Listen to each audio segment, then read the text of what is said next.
Hello, band directors, choir directors, those of us in the performing arts world. Specifically, I'm doing these videos for middle school band directors, high school band directors, and middle and high school choir groups. That's who I intend to kind of post these on some of the groups on Facebook.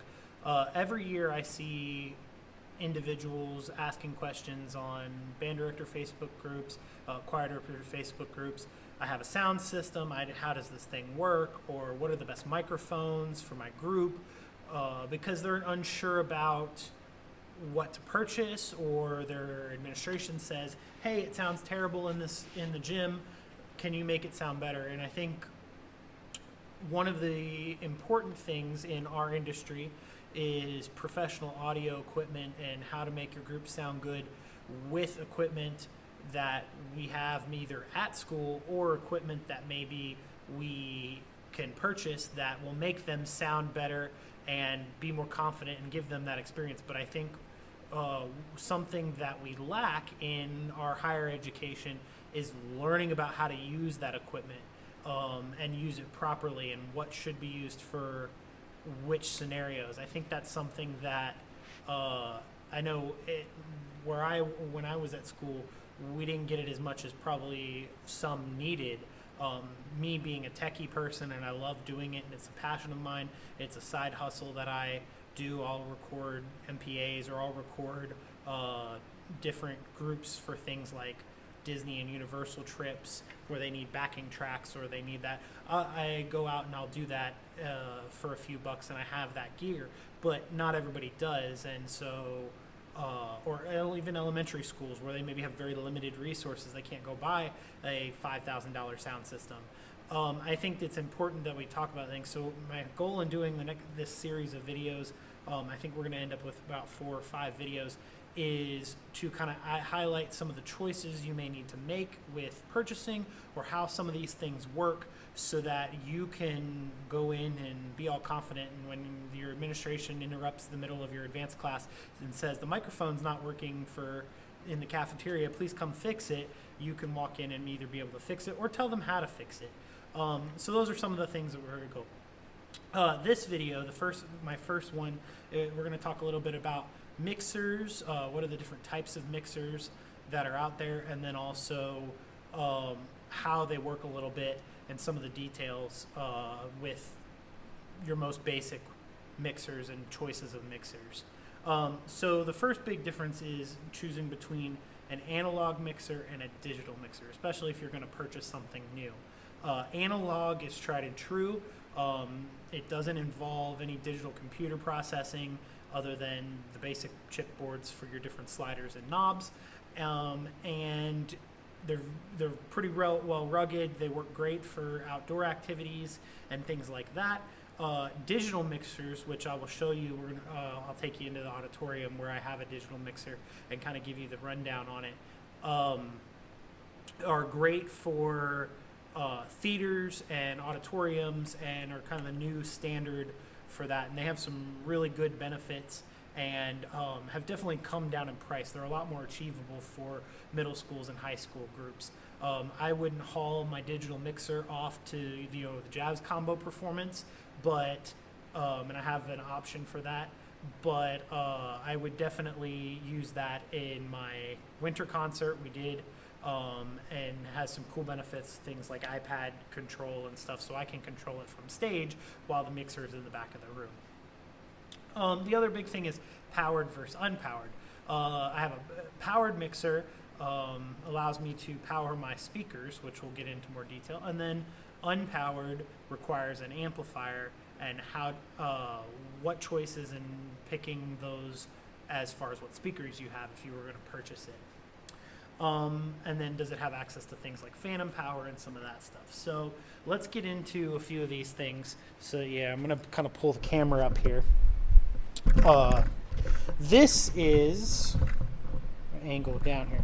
This is a powered mixer. This is one of my old ones. We don't really use this one much anymore unless I have a real easy gig where I need like one speaker that needs a little more power than my portable setup.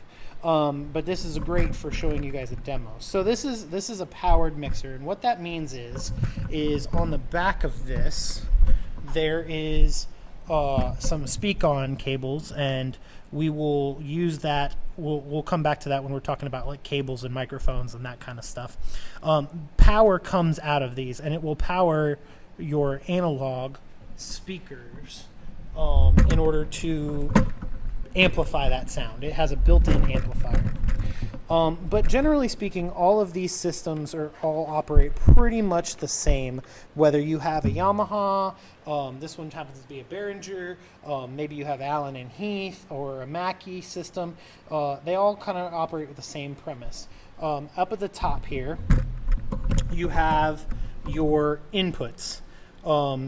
This is going to be your XLR input, that 3-prong cable. And then you have quarter-inch inputs. Over here, these vary a little bit for your outputs, and maybe you have like this is old school RCAs versus maybe it's just there. You might have a channel with USB input depending on what that amp offers. Think of this kind of like a water faucet. Everything's coming in this direction, and each of these channels operates its own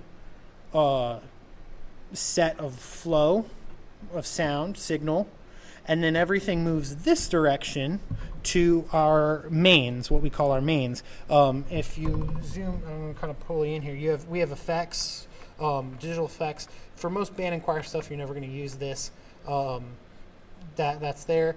This one happens to have monitor controls, so I can control specific speakers sets to on stage. Maybe for choir, you want the kids to be able to hear the sound on stage, but you don't want the microphones. This would be how you would control that. And then we have our main monitor out. That's going to be your overall master volume control. Each set of knobs does something different. So in this one, we're color coded where our blues, this is going to be our EQ, so lows, mids, and highs controls and how loud we want each of those to be. Your top white knob is going to be your gain and how much juice we're giving it on the initial. And then our red ones are going to be monitors and effects for each individual channel. Then our faders here are going to control how much level of each of these channels. And so you have, for example, here, this was labeled from an old performance.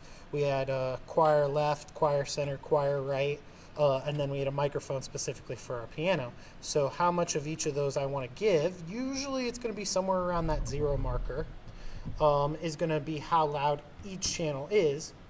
But nothing will come out of the speaker if you don't turn up that main. That's kind of the general overview for a mixer. Then, what you're picking, if you're going to purchase something, is going to be dictated, think about outputs and revs. So in this instance, we have those 2 speak-on outs here. Those are powered. I can also do quarter-inch out to main 1 and main 2. Have a monitor 1 and monitor 2 out. And those are going to be non-powered, but I could send it to a powered speaker if I needed to. And those will work simultaneously, which is pretty cool. Phantom power. Phantom power is what's going to make your microphone work. And this board, phantom power is global. So if I turn the phantom power on, it's going to apply phantom power to everything. Now, most microphones, if you're using your standard kind of, SM58s or PG58s, these require phantom power to operate and are there. If you're using higher end microphones that might have a battery operator, you don't want to put phantom power to it. That's kind of the benefits of a digital mixer if you use one of those. To show a comparison, we're going to go over and we're going to look at my Yamaha board that I have in my band room. So we'll be back in just one sec. Okay, welcome back. So we're now, this is a Yamaha mixer. This one has more or less the same benefits as the other one. We have a 16 channel mixer here, channels 1 through 16. This one is set up and working, so we can do kind of a live demo situation here.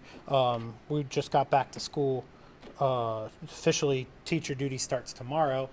So I'm in here getting things set up. So I set this up so I could do these videos for the beginning of the year. In this instance, we have our gains. We actually also have a compressor feature. We have our EQ in green. We have 2 separate aux or monitor outputs, effects, and we also have pan control left and right on this system. I happen to have it labeled. This one is my main sound system in my room. So we do have a wireless mic in here, but then also I have like all the DVD, Apple TV, all that stuff goes into one channel. Our Bluetooth here, which if you don't have one of these things in your band room or classroom, these are great. Logitech makes this one. I have a very large room, and I can be in a back closet, and it can still pick up my phone or my laptop to be able to play music wirelessly. And it's just got RCA or headphone jacks out. So if you're somebody that is always looking for that lovely little iPhone dongle to lightning to 3.5 millimeter, this is a great option. Bluetooth, boom, it connects automatically to my computer, and then I've got like my CD player in here. We have a 5-disc CD player, and then of course I have my effects controls and my monitor, my main out here. This system, the benefits is on my outputs.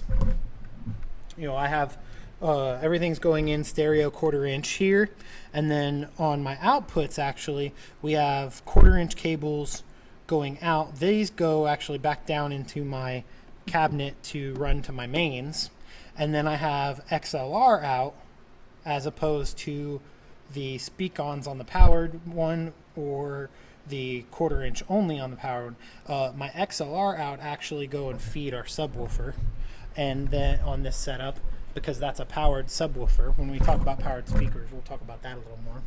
And then on this one, it goes down here into the back to our amplifier, which this one just happens to be a Crown 2500. And then I have the monitors feeding to that Natty 900 if we want to run monitors in here, because this one we used to take mobily to different jazz band gigs and stuff. And I just happened to do a little custom work here, and in our, let me get it where you can see it, we, bear with me, I have this on the tripod, so we're going to have to get off there. We just happen to have this set up so that the speak-ons come out of here and go into the wall to feed our 4 speakers. And so in my band room setup here, we have left and right over there, and then we have left and right on, we have right channel over there, and then we have left channel for these 2. I have a very large room, so it was better to put the extra space in here. So on to the little live demo here with our system, so you can kind of understand how this works. I'm going to use my laptop here just to play some music. So if I am going to play a tune, there's a good tune. The channel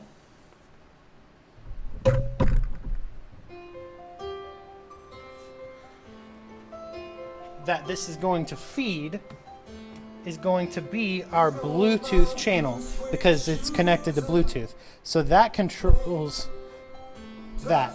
Now, because this is already a pre-recorded track, we don't need all the MIDI EQ and stuff that we have on channels 1 through 8. Let me pause that. We don't need that because this is already a pre-recorded thing. So if you're in chorus, or if you have some sort of backing track for band or a musical or something like that, you would want to run that on here, because you don't need that. Maybe you're running it through RCA, or you're running it through your 1/4 inch like I have. You don't necessarily need that. That's there. You don't need the compressor features. Save those for your mics, your wireless mics, your headphone mics, your body packs, those are things. Same thing with like keyboards and jazz band, guitars. You're gonna run those through those higher channels where you don't need those features because they're lever. You just basically need line leveling for the item. Now, if I wanted to play it on stage, I would have to turn up my aux. In this situation right now, I don't have monitors set up on this system.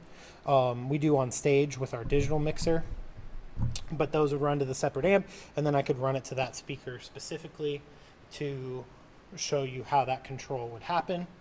And then also the master volume would be there. Now, PFL on these here, you'll see it just underneath our on and off buttons. I can turn each channel independently on and off.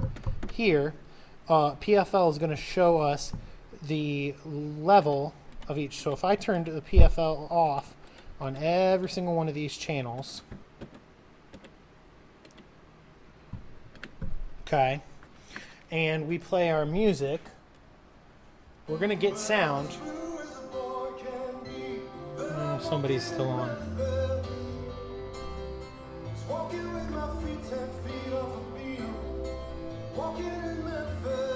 I can turn the channel off. It's not going to be in there. If I turn it down, it's there. Now, if I keep my master volume down, I can turn up the channel, but because we don't have PFL on, it's not picking it up, which is going to be there. Now, if I turn the PFL on, you can see up here the levels going through the system, but it's not until I actually turn the master up that we get that level.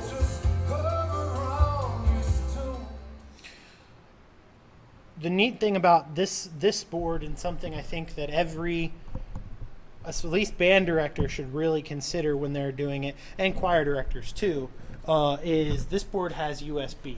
So back here, and I don't know how well you can see this, there's a little USB out, the USB A, which is the printer cable, your printer cable, if you recall. That happens to be an output. So if I were to hook up, I do this all the time when we do a show.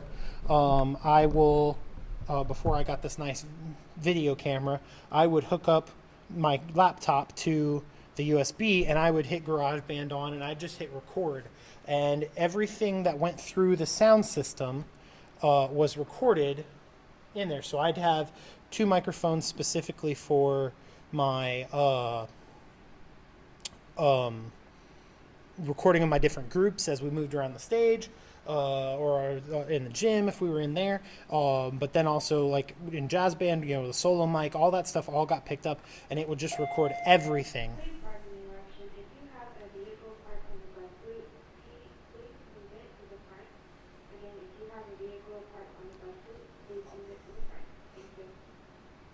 Gotta love being back in school. So that's there. This one also has global phantom power, so phantom power applies to this rack as well. Just if you're curious, and we'll talk more about like building a system, that's a video I intend to do. If you're in the market or looking, this one happens to have my note for my kids when I am there. This just has master power with our power distributor. This one has a CD recorder, which we don't really ever use anymore because we have USB. Wireless microphone, 6-disc CD or 5-disc CD changer, utility drawer, and then we have our 2 amps there. The one thing with analog mixers is you need your amp, so you have to put enough power to power those speakers. Each of these big speakers here can peak out at, I want to say it's like 900 watts. So I think that's right, if I remember right. So this amp's a little bit probably underpowered per channel. I'm running 2 speakers per channel, but not crazy underpowered. We also have our subwoofer taking all the low end, so that helps with the overload on them. They don't have as much with that. So that's a little bit about mixers. I'm gonna take a break here. We're gonna go over into the auditorium, and I'm gonna show you the digital mixer and how that compares to these. Be back with you in a second. Welcome back, everyone. We're now next door in our auditorium. I'm really fortunate that we actually redid this past year and got new sound equipment, because before it was pretty bad. So this is our audio rack here in our auditorium, and some of this we've used from what we had previously, and some of it's been upgraded and rewired to accommodate a new digital mixer. Up top we happen to have this is a line mixer up here, and all of the wireless microphones run into that, so that when they do lunches, because we happen to be in a cafetorium kind of setting, they can run the wireless microphones and they don't have to touch any of the nice shiny equipment that somebody may break, because we all know that happens, and then they call us to fix it. Power, that's there. We have, in this rack, we have 3 different amplifiers. The first one is a 2-channel amplifier, this crown amplifier. That runs the monitors for our stage, as well as it runs our outside speakers for the deck for lunches. We then have 2 wireless microphones in here, just your standard Sennheiser wireless. And then we have the digital, the D-Snake, which I'm going to get to in a minute, and we'll come back to.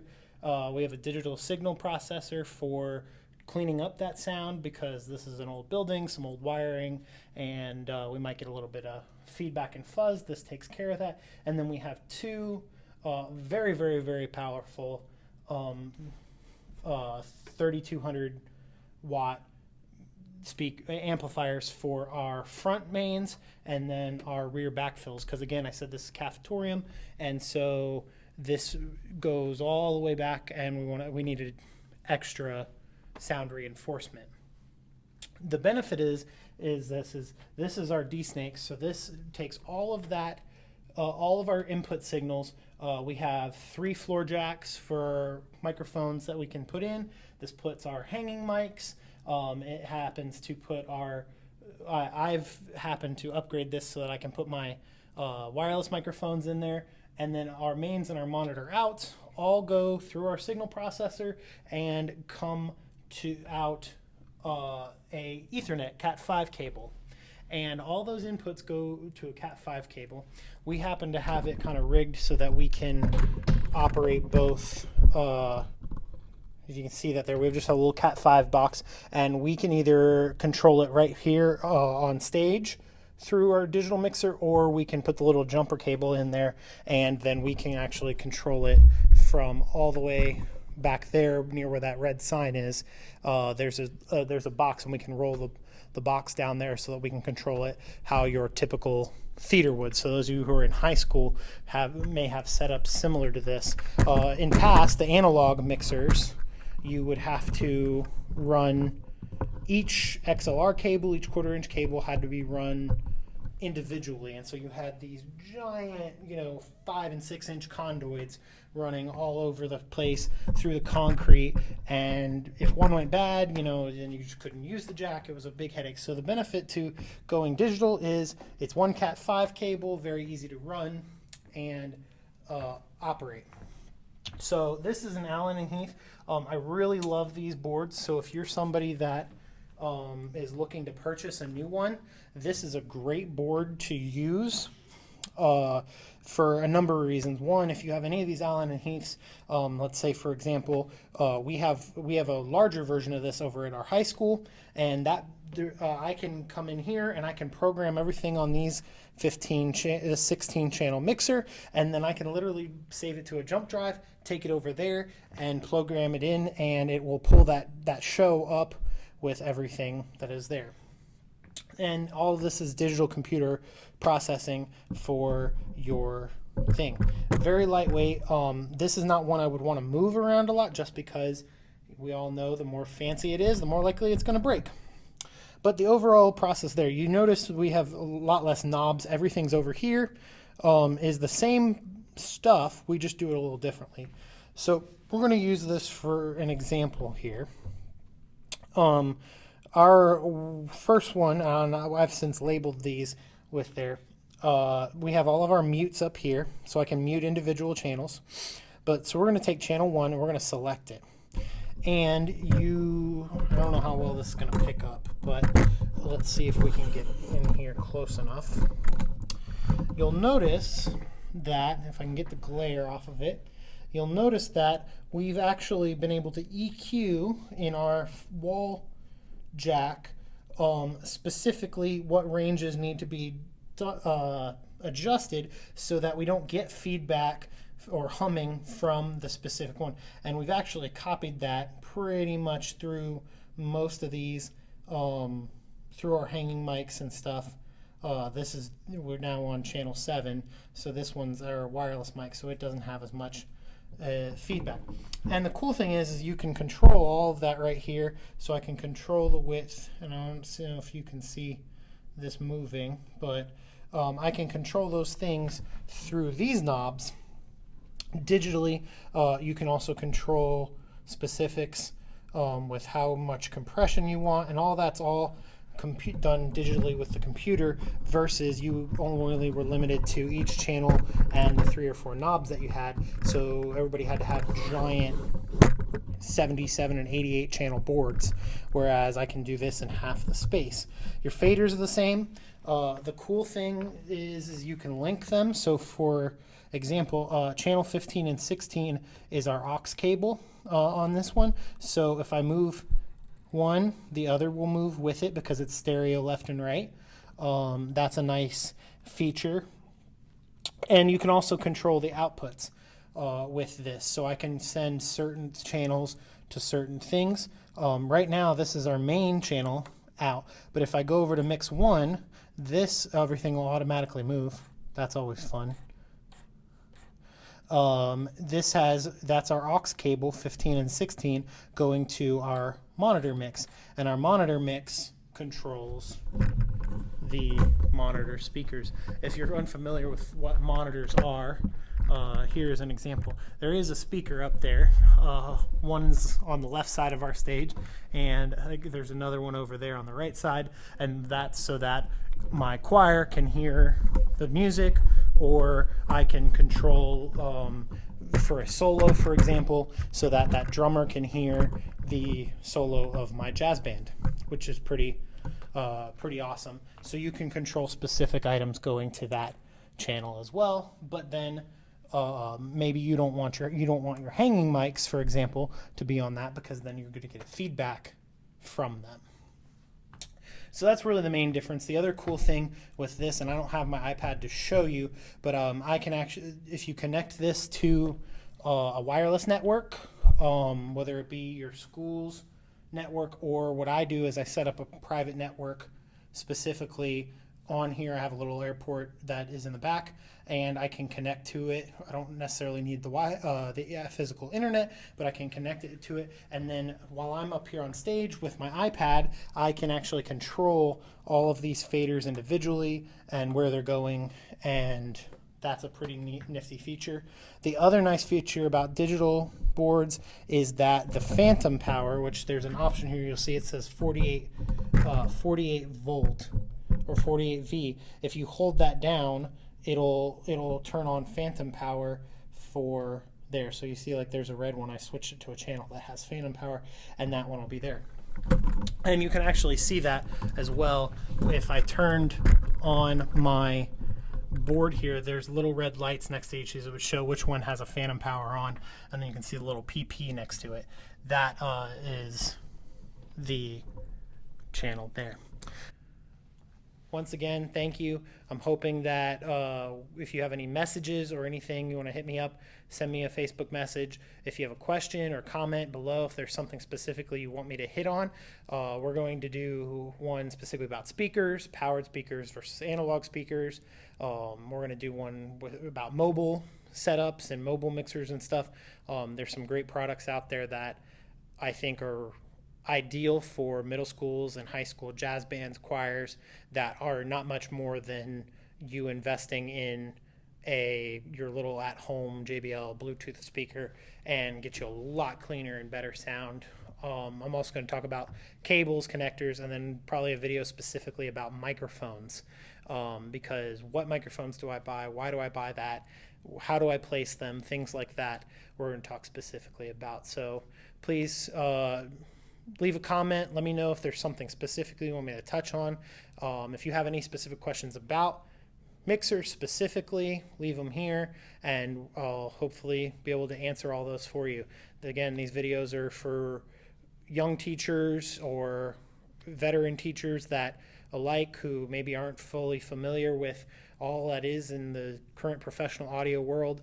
I've spent the better part of my last 8 years of teaching here in Volusia County, kind of working on perfecting this stuff at my school and getting it where I know it's capable of being. I'm very blessed to have what I have, so I'm trying to share some of that knowledge. Once again, thank you, and look forward to the next video.